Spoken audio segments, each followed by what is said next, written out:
അഭ്യം ബേബിയുടെ കുറച്ച് ഫോട്ടോസും വീഡിയോസൊക്കെ എടുക്കാമെന്ന് ഞങ്ങൾ വിചാരിച്ച്. അപ്പോൾ വിഷു ആയതുകൊണ്ട് തന്നെ കണിക്കൊന്നയൊക്കെ പിടിച്ചിട്ട് ഒരു ഫോട്ടോയും വീഡിയോ ഒക്കെ എടുക്കാമെന്ന് വിചാരിച്ചിട്ടാട്ടോ ഞങ്ങൾ വന്നിട്ടുണ്ടായിരുന്നത്.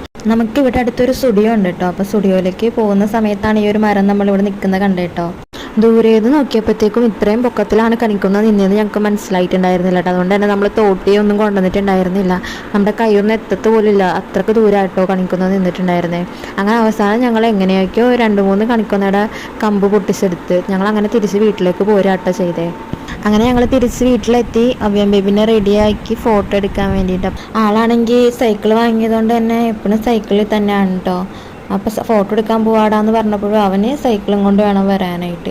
അങ്ങനെ സൈക്കിളൊക്കെ ആയിട്ടാണ് ഞങ്ങൾ ഫോട്ടോ എടുക്കാൻ വേണ്ടിയിട്ട് പോയിട്ടുണ്ടായിരുന്നേ. നമ്മുടെ വീടിൻ്റെ അടുത്തുള്ളൊരു വീട്ടിലെ ഗേറ്റാണ് കേട്ടോ ഇത്. എപ്പോഴും അഭ്യാൻ്റെ ഫോട്ടോ ഒക്കെ എടുക്കുന്നത് നമ്മൾ കൂടുതലും ഈ ഒരു ഗേറ്റിൻ്റെ ഫ്രണ്ടിൽ നിന്നാണ് കേട്ടോ. നമുക്ക് നല്ല നല്ല ഫോട്ടോസ് ഇവിടെ നിന്ന് കിട്ടാറുണ്ട്. കാണുന്ന പോലെയൊന്നുമല്ല, നല്ല പാടാണ് അവനെ വെച്ചിട്ട് ഫോട്ടോ എടുക്കാൻ വേണ്ടിയിട്ട്. പിന്നെ അവനോട് ഐസ്ക്രീം വാങ്ങിത്തരാടാ, മിഠായി വാങ്ങിത്തരാടാ എന്നൊക്കെ പറഞ്ഞിട്ടാണ് കേട്ടോ അവൾ നിർത്തിയേക്കുന്നത്. അതേപോലെ തന്നെ എല്ലാവരും കൂടി നിൽക്കുകയാണെങ്കിൽ അവന് ഭയങ്കര ഹാപ്പിയാണ് കേട്ടോ ഫോട്ടോ ഒക്കെ എടുക്കാൻ വേണ്ടിയിട്ട്. അതുകൊണ്ട് തന്നെ അവൻ്റെ ഫോട്ടോ എടുക്കുന്ന സമയത്ത് എല്ലാവരും ഇങ്ങനെ ചുറ്റിനും നിൽക്കും, എന്നിട്ടാണ് ഫോട്ടോ ഒക്കെ എടുക്കുന്നുണ്ടാവുക. ഇനിയിപ്പം നിങ്ങൾ കാണുന്നത് ഫോട്ടോ എടുക്കുന്ന സമയത്ത് അവൻ്റെ ഓരോരോ പ്രകസനങ്ങളൊക്കെയാണ് കേട്ടോ. ഞങ്ങളുടെ വീഡിയോസൊക്കെ ഇഷ്ടപ്പെടുന്നുണ്ടെങ്കിൽ ചാനൽ ഒന്ന് സബ്സ്ക്രൈബ് ചെയ്ത് സപ്പോർട്ട് ചെയ്യണേ.